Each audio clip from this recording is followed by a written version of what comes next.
তো চলো আজকে একটা সিম্পল স্টাইলে শাড়ি ড্যাপিং তোমাদের সঙ্গে শেয়ার করি। প্রথমে শাড়িটাকে ওপেন করবে, আর দেখো যেমন আমি পেটিকোটের মধ্যে দিয়ে নিচ্ছি সেম এইভাবে তোমরা পেটিকোটের মধ্যে দিয়ে নেবে। আর পিছন দিক দিয়ে দেখো খুব ভালো করে এক রাউন্ড কিন্তু টাইট করে সামনের দিকে এনে তোমরা সেম পেটিকোটে যেখানে প্রথমে টাক করেছিলে ওখানে টাক করে নেবে। এবার বলি, শাড়িটা সবসময় কিন্তু একটু মেস ছুঁয়ে থাকবে এমনভাবে পরবে। আর এখন আমি ধরে নিয়েছি আঁচলটা, তো তোমরা প্রথমে এভাবে আঁচলটা ধরে পিছন দিক দিয়ে ঘুরিয়ে কিন্তু সামনের দিকে নিয়ে আসবে। আর যখন সামনের দিকে নিয়ে আসবে তখন কিন্তু অনেকটা বেশি শাড়ি সামনের দিকে একবারে নিয়ে চলে আসবে। আর এখন আমি কাঁধের উপর রেখেছি, আজকে একটু ওপেন স্টাইলে দেখাবো। তো দেখতে পাচ্ছ হাঁটুর নিচ পর্যন্ত কিন্তু কাপড়টাকে আমি রেখে, আর এখন দেখো কোমরের কাপড়টাকে খুব টাইটভাবে সামনের দিকে নিয়ে আসবে। ঠিক ডান পায়ের উপর এনে দেখে নিলে এতটা এক্সট্রা কাপড়টা ঠিক এখানে টাক করে রাখবে। এখন আমরা কুচিটা স্টার্ট করবো, আর কুচিটা আজকে আমি ডান হাত দিয়ে তোমাদেরকে দেখাচ্ছি। দেখো, তো যখন ডান হাত দিয়ে কুচিটা করবে তখন বাঁ সাইডের দিকে একটু সামনের দিকে আগিয়ে গিয়ে কিন্তু কাপড়টাকে এভাবে তোমরা ধরবে।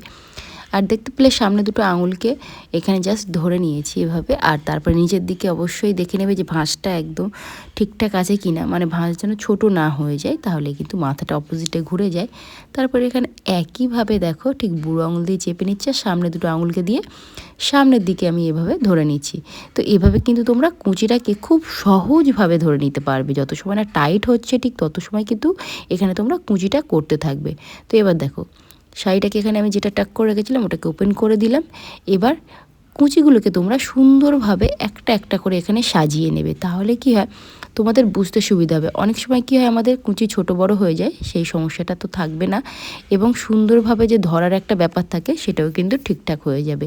দেখতে পেলে আমি নিচের দিকে ঝুঁকে গিয়ে আবারও একটু ভাঁজগুলোকে ধরে নিলাম। তারপরে একদম নিচের দিকে যে পাড়টা আছে ওই পাড়ের জায়গাটা কিন্তু অবশ্যই তোমাদেরকে সুন্দর করে ধরে একটু হাত দিয়ে চেপে নিতে হবে, তাহলে কিন্তু কুচিটা তোমাদের সুন্দর দেখাবে। আর এই যে পিছনের দিকে দেখো প্রত্যেকটা কাপড় কিন্তু একটু তোমরা উঁচু উঁচু করে টেনে টেনে উপরের দিকে তুলে নেবে, তাহলে নিচের দিকের ভাঁজগুলো দেখবে সুন্দর দেখাবে।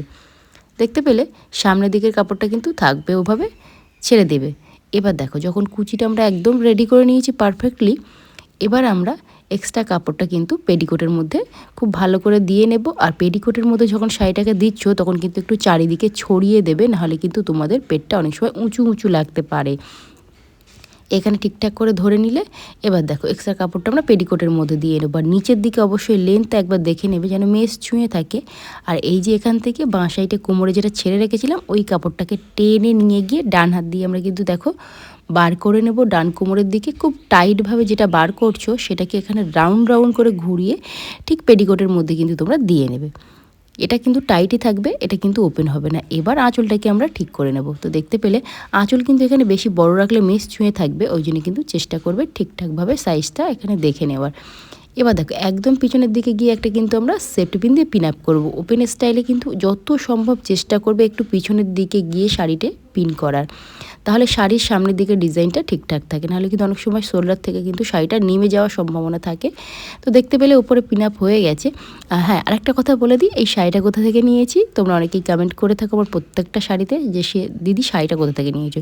এই শাড়িটা কিন্তু মিশো থেকে নেওয়া। শাড়ি কোয়ালিটি কিন্তু সত্যি বলতে খুবই ভালো, তোমরা কিন্তু চাইলে নিতে পারো। একদম হচ্ছে এটা একটু আকাশি কালারের এই শাড়িটা, আর সঙ্গে এরকম একটা পিঙ্ক কালারের ব্লাউজ কিন্তু তোমরা কন্ট্রাস্টে পরতে পারো, ভালো লাগবে। তো দেখতে পেলে এখানে কিন্তু হাতটা যখন আমরা নামাচ্ছি দেখো একদম আঁচলটা মেজে পড়ে যাচ্ছে, মানে একদম মাটিতে পড়ে যাবে। সেক্ষেত্রে তোমরা অনেকেই চাও যে এরকম আমরা করতে চাই না, হাতটাও উঁচুতে থাকবে কিন্তু ডিজাইনটা সেম থাকবে।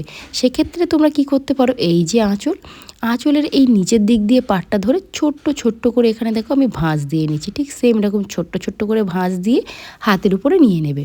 তো এটাকে আমরা কিন্তু সিকিউর করবো সেফটি পিন দিয়ে। তো এখানে একটা সেফটি পিন তোমরা নিয়ে নেবে, ছোট বড় যে কোনো সাইজে। উপরের পাটটাকে জাস্ট সরিয়ে ভিতরে যে ভাঁজগুলো দিয়েছিলে ওই ভাঁজগুলোকে কিন্তু তোমরা সুন্দর করে এখানে পিন আপ করে নেবে। দেখতে পাচ্ছ, তাহলে এই ভাঁজগুলো এরকমই থাকবে। আর হাতটা তোমরা যতই নাড়াচাড়া করো দেখবে ডিজাইনটা সেম থাকবে, দেখতে ভালো লাগবে। ঠিক এখানে রাখলে হাতটাকে দেখো এদিকে ডিজাইনটা দেখো কুচিটাও বেশ ভালো লাগছে, এদিকে সামনের দিক দিয়েও আমাদেরকে স্লিম লাগবে। আর এখানে আঁচলটাও যদি তোমাদের মনে হয় যে এখানে ডিজাইন আছে, তাহলে সেই ডিজাইনটাও সুন্দরভাবে দেখা যাবে। তো এটা হচ্ছে আজকের ফাইনাল লুক। একদম সিম্পল স্টাইল একটা শাড়ি ড্র্যাপিং এবং খুব ঝটপট করে কিন্তু তোমরা পরে যে কোনো ওকেশানে কিন্তু যেতেই পারো। তো আজকের ড্র্যাপিংটা কেমন লেগেছে সেটা তো কমেন্ট বক্সে কমেন্ট করে জানাতে একদম ভুলো না। আর যারা একদমই নতুন আমাকে প্রথমবার দেখছো, তোমাদের কাছে একটাই অনুরোধ, অবশ্যই চ্যানেলটিকে সাবস্ক্রাইব করে রাখো, তাহলে আরও নতুন নতুন ভিডিও যখন আমার চ্যানেলে আমি আপলোড দেবো সবার প্রথমে নোটিফিকেশান কিন্তু তোমাদের ফোনে পৌঁছে যাবে। আর ভিডিওটা ভালো লাগলে একটু বেশি বেশি করে শেয়ার করতে হবে এবং তোমাদেরকে কমেন্ট করে জানাতে হবে আরও নতুন নতুন কী কী ভিডিও দেখতে চাইছো। তো আজকের মতো টাটা, দেখা হচ্ছে আবার একটা নতুন ভিডিওতে।